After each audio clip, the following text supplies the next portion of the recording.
History books tell you the Great Fire of Oak Hill was started by a careless blacksmith in the winter of 1342. They lie. I've unearthed the actual parish records. That fire was ignited by an alpha king, driven to absolute feral madness, burning a slaver's empire to ash just because one desperate Omega dared to sever 7 ropes. The year was 1342, and the kingdom of Ethelgard was a brutal, unforgiving place, especially in the muddy, forgotten border town of Oak Hill. In this era, lycanthropy wasn't a myth whispered around hearths. It was a biological reality, a genetic hierarchy that dictated a person's entire existence. At the top sat the alphas, ruthless, fiercely protective, and physically dominant. At the very bottom were the omegas. Alex Hensley was an omega. In the parish census, she was listed merely as a scullery maid at the Boar's Head Inn, a woman of 22 with no dowry, no family, and no voice. Omegas were inherently submissive, biologically wired to avoid conflict, their nervous systems prone to shutting down in the face of an alpha's aggression. They were rare, often hidden away, and highly prized for their calming auras, which made them prime targets for the darkest corners of the medieval underworld, the flesh trade. It was a bitter November evening, the rain coming down in freezing diagonal sheets when Bartholomew Cobb's caravan rolled into the courtyard of the Boar's Head. Cobb was a licensed trader, a massive, foul-smelling beta who exploited a loophole in King's law, dealing in indentured laborers. But everyone in Oak Hill knew exactly what he was: a slaver who trafficked in the vulnerable. His wagon was a terrifying thing. It was built of heavy, rotting oak and reinforced with rusted iron bars, its massive wheels gouging deep, weeping trenches into the cobblestone and mud. But it wasn't the sight of the cart that made Alex drop her wooden bucket of dirty mop water. It was the smell. Beneath the stench of wet wood, horse manure, and cheap ale, Alex's heightened omega senses caught something that made her blood run cold. Damp fur, sickness, terrified juvenile whimpers. Pups. There were children in that cart. 7 of them, stolen from some unprotected pack in the Northern Territories, heavily chained and terrified out of their minds. Due to the extreme trauma, several of the children couldn't maintain their human forms, caught in painful, halfway shifts, a dangerous condition that could kill a werewolf child if left untreated. Alex stood in the freezing rain, her heart hammering against her ribs like a trapped bird. Every instinct in her body screamed at her to run inside, to hide in the warm, greasy kitchens and pretend she had seen nothing. Slavers like Cobb didn't just beat thieves, they flayed them, and an omega caught stealing from a beta slaver would be dragged behind the horses until there was nothing left. But as Cobb swaggered into the tavern, tossing a heavy coin purse onto the bar and demanding hot stew, a low, agonizing whine drifted from the wagon. It was a sound of absolute despair. Alex's maternal instinct, the most powerful, undeniable biological imperative of an omega, overrode her terror. She waited until midnight. The tavern was filled with the deafening snores of drunken men, and the lone guard Cobb had left outside was huddled under a canvas tarp, nursing a skin of cheap wine. The rain was a deafening roar, masking the sound of Alex's bare feet splashing through the freezing mud. She wore only a thin wool tunic, shivering so violently her teeth rattled, but her grip on the rusted skinning knife she had stolen from the kitchen was iron tight. Approaching the rear of the cart, she peered through the thick iron bars. In the pitch black, 7 pairs of glowing, terrified eyes stared back at her. They were huddled together for warmth, a tangled mass of bruised limbs and matted fur. The youngest, a boy of no more than 5 named Toby, had an iron collar clamped so tightly around his neck it was cutting off his air. "Shh," Alex whispered, her voice trembling but laced with the deep, resonant, calming frequency unique to omegas. The effect was immediate. The frantic whimpering ceased. The pups pressed toward the bars, desperate for her scent, a mixture of lavender and clean rain. Alex went to work. Her hands were numb, her fingers bleeding as she sawed frantically at the thick, brine-soaked hemp ropes binding the cage doors. The knife was agonizingly dull. It took 10 grueling minutes to sever the primary knot. When the heavy wooden door finally swung open with a rusty shriek, Alex's heart stopped. The guard stirred under his tarp, grunting. Alex froze, pressing her back against the wet wood, holding her breath until her lungs burned. After a long, agonizing moment, the guard snored heavily, shifting back into a drunken stupor. "Go," Alex mouthed to the oldest pup, a lanky girl with half-shifted wolf ears. Alex pressed a bundle of stolen bread into the girl's hands. Run to the King's woods. Do not stop. Follow the river north. The Alpha King's patrols do not let slavers cross the river. One by one, the 7 pups slipped out of the cart like shadows. They were starving and injured, but the promise of freedom lent them a desperate speed. Just as the last pup, little Toby, stumbled out, his foot caught the edge of a metal bucket sitting by the wagon wheel. Clang. The sound echoed through the courtyard like a gunshot. The tarp was thrown back. The guard scrambled to his feet, drawing a heavy iron broadsword. "Thief!" he roared, his voice carrying over the heavy rain. "The livestock is loose." "Run!" Alex screamed at the pups, shoving Toby hard into the darkness of the alleyway. The children scattered into the night, vanishing into the heavy downpour. Alex turned to flee, but a massive hand seized her by the hair, ripping her backwards so violently she felt her scalp tear. She crashed into the mud, the air knocked from her lungs. Standing above her was Bartholomew Cobb, his face purple with rage, having burst through the tavern doors at the guard's shout. He looked at the empty cart, the severed ropes, and then down at the small, shivering Omega clutching a bloody skinning knife. "Do you have any idea?" Cobb hissed, his boot pressing heavily against Alex's throat.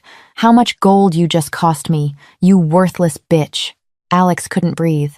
The mud was filling her mouth, the rain blinding her.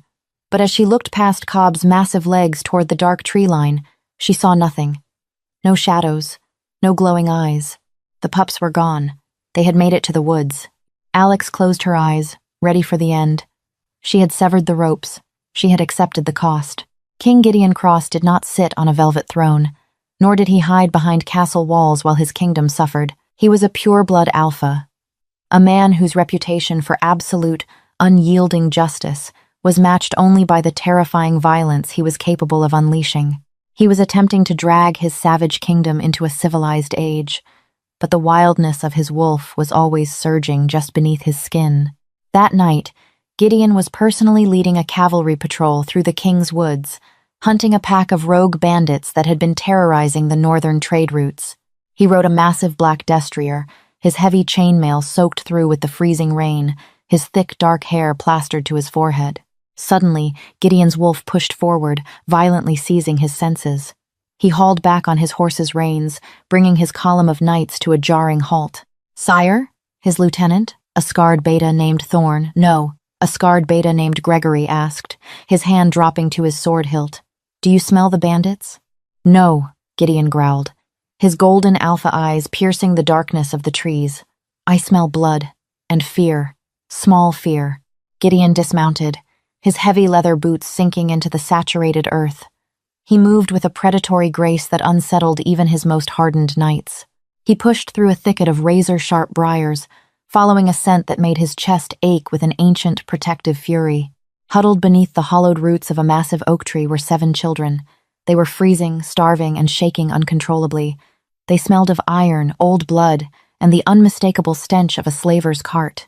When Gideon approached, the oldest girl threw herself in front of the others, baring dull teeth in a futile attempt to protect her pack. Gideon didn't command them. He didn't use his alpha voice, which could easily force them into submission. Instead, he dropped to his knees in the mud, stripping off his heavy, fur-lined cloak and holding it out. He lowered his head, exposing his throat in a universal gesture of non-aggression. "You are in the King's woods," Gideon rumbled, his voice low and soothing. "No chain will ever touch you here. I swear it on my blood." The girl's tough facade crumbled. She collapsed into tears, grabbing the cloak and wrapping it around the smaller pups. "We escaped," she sobbed, her words barely coherent. "The cart, in the village. But they caught the lady who smelled like lavender." Gideon's head snapped up. His wolf, normally disciplined and caged by years of royal protocol, slammed against the inside of his ribs. "Lavender. Who?" Gideon asked, his voice deathly quiet. "An Omega, the little boy," Toby whispered, pointing a trembling finger south toward Oak Hill. "She cut the ropes. The bad man with the scars. He said he was going to skin her alive." The change in King Gideon Cross was instantaneous and terrifying. The civilized monarch vanished, replaced entirely by an apex predator. The mistreatment of an Omega was a high crime in Ethelgard. They were sacred, fragile beings that the alphas were biologically programmed to protect at all costs. But for an Omega to risk her life against a slaver to save Pups? Gideon stood up, turning to Gregory. Take the children to the fortress. Summon the royal physicians. If a single one of them dies, you will answer to me. And you, sire? Gregory asked, looking nervously at the king's glowing eyes. Gideon swung himself onto his horse. I am going to Oak Hill, and I am going to remind the gutter rats of this kingdom why they fear the dark. It took Gideon and a detachment of 10 elite guards less than 20 minutes to tear through the distance to the village. They didn't slow down as they entered Oak Hill. The heavy hooves of their war horses shattered the quiet night, sending villagers scrambling away from windows. Gideon pulled up in the courtyard of the Boar's Head Inn. The rain had slowed to a drizzle, but the tension in the air was suffocating. There, in the center of the muddy yard, was Bartholomew Cobb's massive wagon, and chained to the rear wheel, stripped to a thin, torn chemise, her back crisscrossed with fresh, bleeding whip marks, was Alex. She was unconscious, her head slumped forward, rain washing the blood down her pale arms. Gideon dismounted. He didn't draw his sword. He didn't need to. Cobb, hearing the commotion, stepped out of the tavern, flanked by 3 heavily armed mercenaries. When Cobb saw the royal crest on the knight's shields, he paled, but quickly recovered his arrogant swagger. He reached into his coat and pulled out a roll of parchment. Halt! Cobb shouted, holding up the paper. I am a licensed trader, operating under the mercantile laws of Lord Reginald. This woman is a thief. She destroyed my property, and under local law, she is now my property, to do with as I please, until her debt is. Gideon crossed the courtyard so fast it seemed he simply vanished and reappeared. He didn't speak. He didn't argue the law. Gideon's massive, gauntleted hand shot out, wrapping around Cobb's thick neck and lifting the 300-pound slaver off the ground with one arm. Cobb dropped the parchment, his legs kicking frantically, his hands tearing at Gideon's unbreakable grip. The 3 mercenaries drew their weapons, but a collective, earth-shaking growl from Gideon's knights froze them in their tracks. Gideon threw Cobb backward with terrifying force. The slaver crashed through the solid oak door of the tavern, splintering the wood and collapsing into a groan of agony on the floorboards inside. Ignoring the bleeding man, Gideon fell to his knees beside the cart. The smell of copper and pain was overwhelming. With his bare hands, Gideon grabbed the heavy iron chain binding Alex's wrists to the wheel. He let out a deep, guttural roar, the muscles in his back straining until the chain suddenly snapped like dry twigs. Alex slumped forward, and Gideon caught her against his chest. The moment his skin touched hers, the world stopped. A shockwave, physical and violent, ripped through Gideon's body. The air left his lungs. His wolf let out a howl inside his mind that deafened him. The scent of her lavender, rain, and sheer, breathtaking courage bypassed his senses and anchored itself directly into his soul. It was the mate bond, the rarest, most legendary biological tether in their world. This broken, bleeding scullery maid wasn't just a brave Omega. She was his Omega, his destined mate. Alex's eyelids fluttered. Through the haze of pain and blood loss, she looked up into the glowing golden eyes of the Alpha King. Her Omega instincts, which should have been screaming in terror at the presence of a dominant Alpha, instead blanketed her in a warm, overwhelming sense of absolute safety. "You're safe," Gideon whispered, pressing his forehead to hers, his voice trembling with an emotion he had never known. "I have you. The pups are safe. You did it, my brave girl." Alex let out a small, broken sigh and lost consciousness, her hand gripping the thick fabric of his tunic. Gideon stood up, cradling his mate in his arms as if she weighed nothing. He looked at the cart, the symbol of her torture, the cage of his people's children. He looked at the tavern, where Cobb was groaning on the floor, sputtering about laws and lords. "Burn it," Gideon commanded, his voice echoing across the courtyard like thunder. "Sire?" one of his knights asked, hesitating. "Lord Reginald's laws state." "I am the law," Gideon roared, his golden eyes flashing in the darkness. "Strip the slaver, let him watch, burn the cart, burn the tavern, burn everything that bears his mark, and let the ashes choke Lord Reginald if he dares object." The knights didn't hesitate again. Torches were lit. Oil was thrown over the massive wooden wagon and the tavern's thatched roof. As Gideon turned his horse away, cradling Alex tightly to his chest to shield her from the smoke, The night sky over Oak Hill turned a brilliant, violent orange. The flames consumed the iron bars, the rotting wood, and the slaver's empire. King Gideon Cross rode into the dark woods with his mate, leaving a fire behind him that would burn in the history books forever, erasing the darkness of the past and setting the stage for a revolution that none of them could foresee. Alex awoke to the scent of crushed roses, burning cedar, and the faint metallic tang of healing salves. For a fleeting, panicked second, she thought she was dead. The mattress beneath her was impossibly soft, stuffed with down feathers rather than the prickly straw she had slept on for 22 years. She opened her eyes, gasping as the dim light of a roaring hearth illuminated a massive canopy bed draped in heavy crimson velvet. She was no longer in the mud of Oak Hill. She was in the heart of the capital, deep within the impenetrable stone walls of the royal fortress of Ethelgard. Her back throbbed with a dull ache, but the searing agony of the slaver's whip was gone. Someone had carefully bound her wounds in pristine white linen. As Alex pushed herself up, clutching the silken bedsheets to her chest, the heavy oak door creaked open. King Gideon Cross stepped into the room. He was no longer clad in rain-soaked chainmail, but the dark, tailored leather of a reigning monarch did nothing to soften the lethal grace of his movements. The moment his golden eyes locked onto hers, that terrifying, breathtaking shockwave ripped through Alex's chest again. Her Omega biology, entirely unaccustomed to the raw, concentrated power of a pure-blood alpha mate, sent a flush of heat racing up her neck. She trembled, instinctively lowering her gaze, her submissive nature warring against the strange, fierce pull in her soul. "Do not lower your head," Gideon rumbled, his voice a low, vibrating baritone that sent shivers down her spine. He crossed the vast chamber in 3 long strides, stopping just short of the bed, as if terrified his proximity might break her. "Never to me. Never to anyone in this castle." "The children," Alex whispered, her voice hoarse and thoroughly terrified. "Toby, the girl, are they are safe," Gideon interrupted softly, dropping to one knee beside the bed so their eyes were level. "They are gorging themselves on roasted pheasant in the kitchens as we speak. Because of you." He reached out, his massive, calloused hand hovering inches from her cheek before gently tucking a stray lock of brown hair behind her ear. "You severed the ropes, Alex. You saved my people." According to the surviving letters of Sir John Paston, a highly reliable, real 15th century record keeper whose private correspondence detailed the hidden political scandals of the era, this exact moment was the catalyst for the greatest upheaval in Ethelgard's history. Paston's private letters revealed that Gideon did not merely bring a scullery maid into the royal wing. He had brought a lit match into a powder keg. "I am an Omega," Alex breathed, tears welling in her eyes as the reality of her situation crushed her. "I am a thief. I destroyed a licensed trader's livelihood. Lord Reginald will demand my head."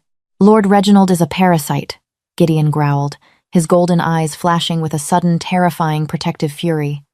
"And Bartholomew Cobb is rotting in a dungeon. You are my mate, the other half of my soul. By the ancient laws of the First Wolves, you are the future queen of Ethelgard." Before Alex could process the absolute impossibility of his words, a frantic knock shattered the quiet intimacy of the room. Gregory, the king's scarred beta lieutenant, pushed through the heavy doors, his face pale and tight with anxiety. "Forgive me, sire." Gregory bowed deeply, his eyes carefully avoiding Alex to show respect to the Alpha's mate. "But we have a crisis at the outer gates. Lord Reginald has arrived from the northern territories. He did not come alone."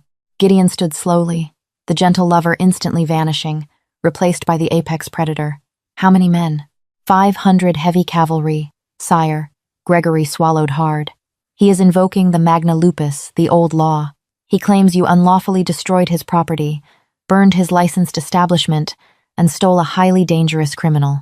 He is demanding the Omega be handed over for immediate execution, or he will declare your actions an act of tyranny and plunge the northern territories into civil war." Alex felt the blood drain from her face. 500 men, a civil war, because of her. Her Omega instincts screamed at her to surrender, to offer herself up to keep the peace and prevent the shedding of blood. She threw the silken blankets off her legs, ignoring the agonizing pull of her healing back. "I will go," Alex said, her voice shaking so violently she could barely form the words. "Give me to him. You cannot risk your crown for a maid." Gideon spun around. He did not look angry. He looked absolutely heartbroken. He closed the distance between them, framing her face with both of his massive hands. "Listen to me," Gideon whispered fiercely, his thumbs brushing the tears from her pale cheeks. "For centuries, our kind has treated Omegas as weak, as property, as something to be hidden or sold. But you faced down a monster in the freezing rain with a dull kitchen knife to save children that were not your own. You are not weak, Alex. You have more courage in your scarred back than Reginald has in his entire army." Gideon kissed her forehead, a brand of absolute devotion. "Rest. Let your alpha handle the parasites." The Great Hall of Ethelgard was a masterpiece of intimidating architecture, featuring soaring vaulted ceilings and towering stained glass windows that cast blood-red shadows across the polished stone floor. Today, it felt like an executioner's block. Lord Reginald stood in the center of the hall, flanked by a dozen heavily armored mercenaries. Reginald was a sneering, arrogant alpha with a silver-streaked beard and a chest puffed out with unearned pride. He represented the old guard, the wealthy, corrupt purists who thrived on the suffering of the lower classes. Gideon sat upon the obsidian throne, his posture relaxed but radiating a lethal, suffocating aura that made the air in the vast room feel incredibly thin. "You have broken the sacred mercantile treaties, King Gideon," Reginald's voice boomed, echoing off the stone walls. "You burned a legitimate business. You assaulted my licensed trader. And for what? A filthy, thieving Omega who belongs in a breeding camp, not a royal fortress. Hand her over, pay the restitution in gold, and I will graciously overlook this lapse in your sanity." "Your trader was trafficking pups," Gideon stated, his voice a low, dangerous purr. "Trafficking our own kind. Children. My laws strictly forbid the enslavement of wolves." "They were feral strays," Reginald snapped, waving a dismissive, jewel-ringed hand. "Unclaimed burdens on my lands. Cobb was merely transporting them to a workhouse. It is entirely legal under the provincial mandates you yourself signed. The Omega is the only criminal here." Tension stretched so tightly across the room it threatened to snap. Gideon's claws slowly elongated, gouging deep grooves into the stone armrests of his throne. He was moments away from ripping Reginald's throat out. Damn the political consequences. When the heavy side doors of the great hall creaked open, the entire room went dead silent. Alex walked in. She was no longer wearing the rough wool of a scullery maid, nor the thin chemise of a prisoner. She wore a breathtaking gown of deep, midnight blue velvet, embroidered with the silver crest of the royal house. Despite her pale skin and the clear pain in her steps, she walked with a quiet, undeniable dignity. But she did not walk alone. Clinging tightly to her hand was little Toby. The 5-year-old boy looked terrified, but he refused to leave Alex's side. "What is the meaning of this?" Reginald roared, his face flushing purple with outrage. "How dare this creature interrupt a royal tribunal?" Alex did not flinch. She felt the heavy, reassuring weight of Gideon's gaze on her, anchoring her, giving her the strength to override a lifetime of conditioned submission. She walked directly toward the center of the room, stopping 10 paces from the furious lord. "He says they were feral strays," Alex spoke. Her voice was not loud, but her unique Omega frequency carried a strange, resonant clarity that commanded absolute silence. "He says they were unclaimed burdens." She knelt beside Toby. Gently, she reached into the pocket of her gown and pulled out the heavy, rusted iron collar she had removed from the boy's neck in the mud of the Boar's Head Inn. "When I cut this collar off the boy," Alex continued, her voice gaining strength, "I spent hours scrubbing the rust and blood from the interior mechanism. Slavers buy cheap iron, but this collar was bespoke. It had a maker's mark." Reginald's arrogant sneer faltered. A drop of sweat traced down his temple. Alex held the collar up to the light. "It bears the crest of Duke Harrison of the Eastern Valleys, an Alpha Duke who, according to the king's own reports, died in a mysterious hunting accident 3 months ago." Gasps echoed through the great hall. Gregory stepped forward, his eyes wide as he stared at the collar, then down at the boy. "It cannot be," Gregory whispered. "Duke Harrison's entire family was reportedly lost to a winter fever shortly after his death. His lands were absorbed by Lord Reginald." The twist hit the room like a physical blow. The historical diaries of Sir John Paston explicitly document this horrifying revelation. Reginald had not merely engaged in slavery, he had orchestrated the assassination of a rival duke, systematically murdered the man's family, and sold the illegitimate youngest son, Toby, to a flesh peddler to erase the final claimant to the Eastern Valleys. "You liar!" Reginald shrieked, his composure completely shattering. He drew his broadsword, lunging forward with terrifying alpha speed to strike Alex down before the truth could cement itself in the minds of the court. He never made it past the second step. Gideon moved faster than the human eye could track. There was a deafening crack, a spray of crimson, and Reginald's broadsword clattered uselessly against the stone floor. Gideon stood between Alex and Reginald, his hand firmly wrapped around the older alpha's throat, much like he had done to the slaver Cobb. But this time, Gideon's eyes were entirely wolf. "Treason," Gideon whispered, the sound promising absolute death. "Murder of a nobleman. Enslavement of a royal heir. My army." Reginald choked out, blood spilling over his lips, his feet dangling off the floor. "My men will burn this city." "Your men," Gideon replied softly, "are currently surrounded by 3,000 royal archers, and they are about to watch their master die." With a brutal, effortless twist of his wrist, Gideon ended Lord Reginald's reign of terror. The Alpha Lord's lifeless body crumpled to the polished stone floor. The 12 mercenaries, realizing they were completely outmatched and their employer was dead, immediately dropped their weapons and fell to their knees in absolute submission. The great hall descended into a heavy, awestruck silence. The old guard was broken. The corrupt laws of the past were dead on the floor. Gideon turned his back on the carnage. He knelt before Alex, ignoring the blood on his hands, and gently took hers. He looked up at her, his golden eyes shining with a mixture of reverence and overwhelming love. "You have saved the heir of the East," Gideon proclaimed, his voice echoing for every lord, knight, and servant to hear. "You have exposed the rot in my kingdom. You are no maid, Alex. You are the fire that purifies Ethelgard." He pressed his lips to her knuckles, sealing the mate bond for all of history to witness. Long live the Queen. If you felt the heat of the Alpha King's fire and the courage of Alex's heart, do not let this story fade into history. Hit that like button, share this video with your fellow pack members, and subscribe to our channel for more unbelievable, hidden lore. Drop a comment below telling us what you would have done in Alex's shoes. Your support keeps these legendary lost tales alive. Until next time, keep your scent exposed sharp and always protect your pack.